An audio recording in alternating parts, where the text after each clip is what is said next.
The African sun beat down on the sprawling city of Aburi, a place where wealth spoke louder than words. Among its bustling streets and high-rise buildings lived Marcus Adebayo, a 19-year-old known not for his intellect or kindness, but for the power his parents' money wielded. Marcus's name was whispered across the corridors of his prestigious school. Everyone knew him, and most students gravitated toward him, not out of admiration, but for the lavish gifts and parties he frequently threw. His best friend, Danny Ofori, was the only one who stood out in this crowd.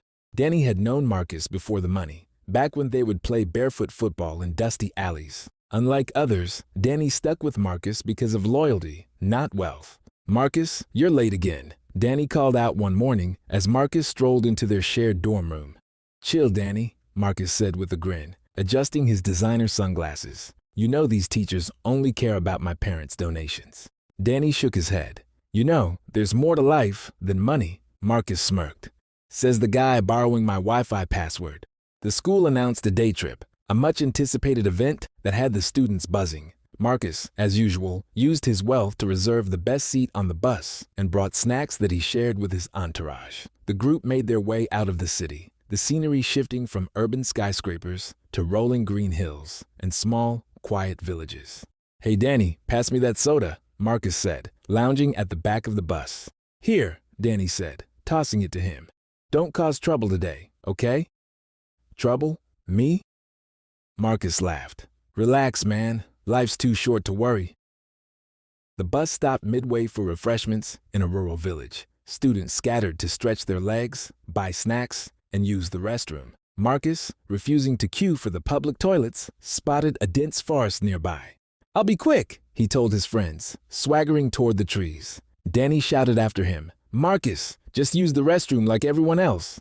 "Too crowded," Marcus replied, waving him off. Marcus ventured deeper into the woods, smirking at his defiance. As he found a spot to relieve himself, an old man emerged from the shadows, his eyes stern and his voice low. "Young man," the old man said, his words deliberate, "do not defile this place." Marcus, startled, turned around. "Excuse me, who are you?" "This land is sacred. A tomb lies here. Show respect," the old man said, pointing to the ground. Marcus scoffed. "Sacred? It's just dirt. Move along, old man." "I am warning you," the man said firmly. "You will regret this." Marcus laughed, dismissing him with a wave of his hand. "Regret? Do you know who I am? I don't believe in your superstitions." The old man glared at Marcus one last time before disappearing into the woods. Marcus, shrugging, proceeded to urinate on the spot, chuckling to himself. When he returned to the bus, his friends asked why he took so long. "I met this crazy old man in the woods," Marcus said, laughing. "He told me not to pee there. Can you believe that?" His friends erupted into laughter, except Danny, who frowned. "You shouldn't have done that, Marcus," Danny said quietly. "Relax, Danny," Marcus replied. "Nothing will happen." As the bus rumbled back onto the road, Marcus felt an unusual heaviness in his eyelids. He leaned against the window and drifted into a deep sleep. In his dream, he stood in the same forest, unable to move, as the old man's voice echoed in his ears. "You were warned." Suddenly, Marcus felt a warm sensation spreading down his legs. He woke up with a start, only to find his pants soaked. A foul smell filled the bus. "Woo! What's that smell?" one of the students exclaimed.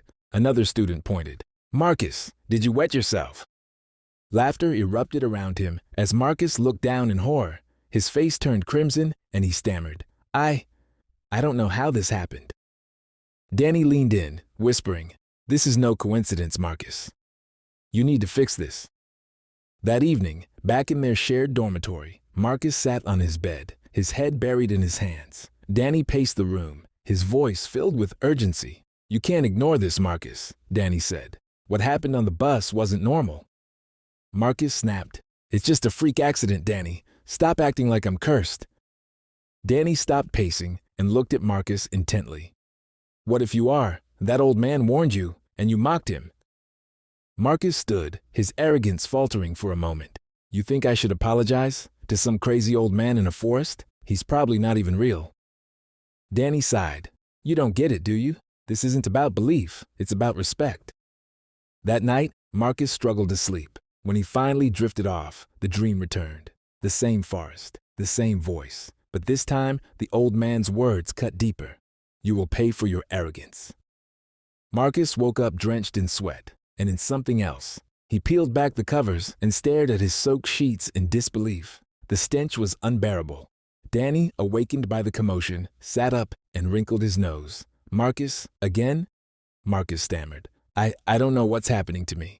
The next morning, Marcus cleaned himself up and put on a brave face. He convinced himself that everything would be fine. But in the middle of class, as the teacher droned on about economics, Marcus dozed off. This time, the dream was even more vivid. The old man stood in front of a grave, chanting words Marcus couldn't understand. Suddenly, Marcus felt the warmth again, jolting him awake. His classmates burst into laughter as they noticed the spreading wet stain on his chair. Not again, Marcus, one student yelled, clutching their stomach in laughter. Another added, What's wrong with you? Are you a baby? Danny quickly stood and grabbed Marcus by the arm. Come on, let's get out of here. Marcus, humiliated, let himself be dragged out of the classroom. Back in their dorm room, Marcus slumped on the floor, trembling. Danny, I can't take this anymore. What do I do? Danny hesitated before speaking. There's someone who might be able to help. Remember Kwesi? He knows a juju man. Marcus's eyes widened. A juju man? Are you serious? Do you have a better idea? Danny snapped. This is beyond you, Marcus. You need help. Reluctantly, Marcus agreed. That evening, Kwesi led Marcus and Danny to the outskirts of town, where the juju man lived in a dark, candlelit cave. The juju man listened silently as Marcus recounted his tale, his voice shaking. When Marcus finished, the old man closed his eyes and muttered an incantation. You are marked, the juju man said, his voice heavy. You disrespected sacred ground, and the spirits are angry. Marcus fell to his knees. Please, I'll pay you anything. Just fix this. The juju man shook his head. Money cannot appease the spirits. Only a sacrifice can. Danny frowned. What kind of sacrifice? A life, the juju man replied. Or a piece of one, a human organ. Marcus recoiled. You can't be serious. The juju man looked at him with cold eyes. You have 3 days. If you do not act, the spirits will take your life. Back in their dorm, Marcus paced frantically. What am I going to do, Danny? I don't want to die. Danny sat on the bed, his face pale. There's no way out of this, Marcus. You brought this on yourself. Marcus suddenly stopped pacing and looked at Danny with a strange expression. What if you gave me your... Danny's eyes widened. My what? Marcus, don't even think about it. You're my best friend, Marcus pleaded. I'll pay you anything. I'll make you rich. Danny stood, his voice shaking with anger. You're insane. You think my life is worth your money?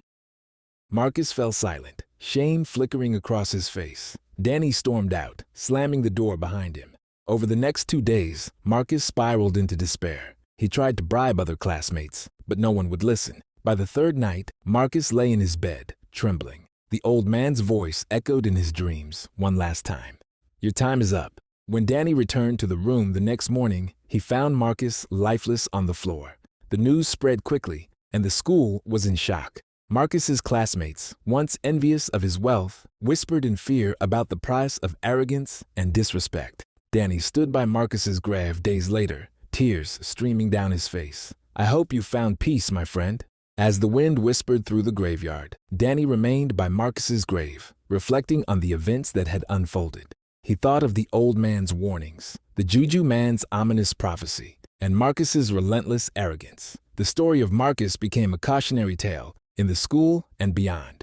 The moral was clear: respect traditions, no matter how outdated they may seem, and never let arrogance blind you to the wisdom of others. Wealth and power cannot shield you from the consequences of disrespecting others or the sacred. True strength lies in humility, listening, and understanding that there are forces in the world, spiritual or otherwise, that money cannot conquer. Danny often recounted Marcus's story, hoping to instill the lesson in others. Arrogance leads to downfall, but humility can save a life. If you like this story, do not hesitate to subscribe, like, and comment the video. Also, don't forget to smash that notification bell so you get notified when new videos are posted. See you soon for another amazing story.